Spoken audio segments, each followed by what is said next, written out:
Ladies and gentlemen, welcome back to another episode of The Supernatural Files. This is a series where we dive into the unexplained and the supernatural realm itself. But today is not like any ordinary episode because we are going back to Scottish folktale legends, and this creature has been known to send a chill down your spine. He has been featured in many movies such as the Harry Potter, where he is depicted as the Dementor, the creature that sucks your soul out of you. We are talking about no other than the Wraith, a creature so vile that it is said to even be worse than the Reapers themselves. Without any further ado, let's get into the Supernatural Files and open a portal to go back into the Wraith realm.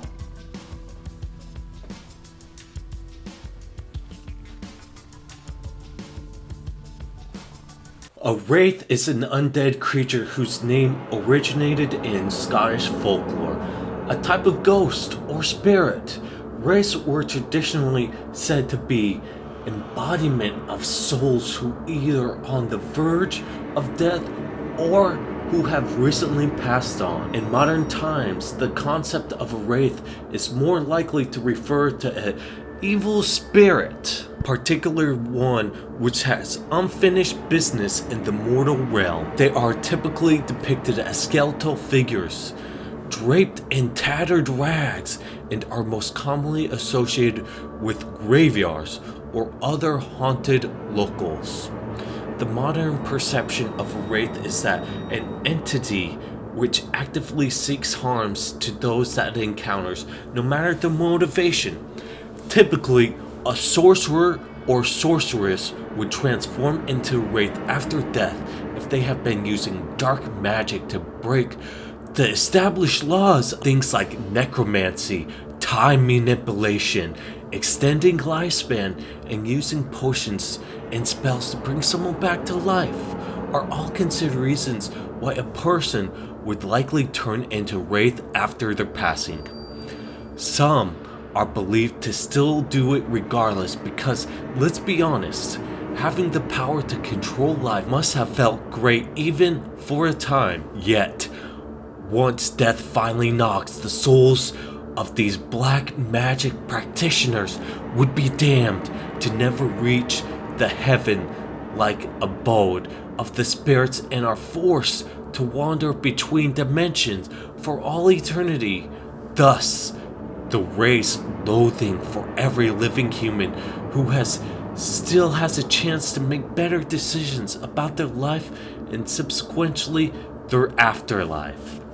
Now let's get into the different types of wraiths. Although wraiths are generally perceived as purely malicious beings that actively seek to harm as many victims as possible, there is actually a type of wraith that leads, for the most part, an innocuous afterlife.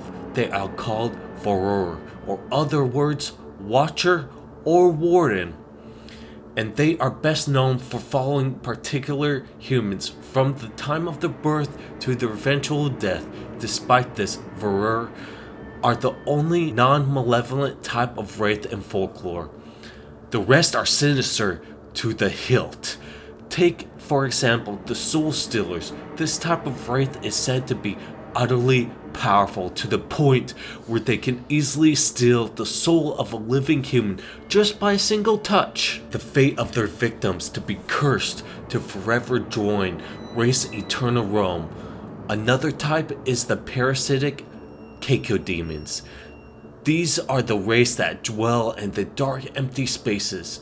Could be in a basement, an abandoned building, or even a graveyard, to name a few, until a time when they find a human they could fuse with. These wraiths would feed off of their victim's energy, consuming it until the person dies, then moving on to a brand new host. Oftentimes, the victims of these parasites never learn that they are being possessed. In fact, they could go above their lives perfectly because they would still retain control over their bodies, except over time they could develop some demonic abilities. Moreover, much like in the lore of the succubus, mating with a person possessed by a wraith would lead to the birth of a blood child. As some parts of the wraith would attach to the unborn, wraiths have no real powers of their own. They float around with little control over their direction until they find a sentient mortal being. Upon finding this person, they magically meld with this person's mind and fuse into their carl, which is usually called possessing. With this act of bonding complete, the wraith then begins to exert its control very minimally over the possessed. Most often, the possessed has no idea that he has been bonded to a wraith, and most die before anything can overcome it. However, a few have known to develop demonic powers due to the possession of the wraith. The most common is a state of high emotion and hatred that causes a person to lose all base, thought, and emotion, leaving only one thing in their minds: to kill. Acquired unearthly strength and resolve. Ferocity in combat of the possessed increases tremendously, and almost none have ever come out alive after attacked by one of these possessed souls. When the possessed attack, they use all of the basic primal instincts of an animal, including teeth and nails, ripping and shredding their target with their powers not born of the physical plane. They do not stop until the target is shredded, heap of blood and tissue sprayed across the ground. Of course, even in this state of unrest, the inner soul does have slight control over their actions. Those who are more calm and keep their emotions buried in them often burst into a ray of magical powers. Those who have little control in displaying their chaotic emotions often act no different from a wild animal, and some even worse. The only time that the act of a demonic power occurs is once the person's emotions begin to boil to increased levels. Extreme cases of hatred towards another is the most common cause of the blood rage, but some have been known to acquire the power upon the sight of severe pain and injury to one whom they deeply care for, whoever this is. However, this is rare. In any case, the blood rage usually leaves the possessed tired and confused, and most often traumatized by the recent actions.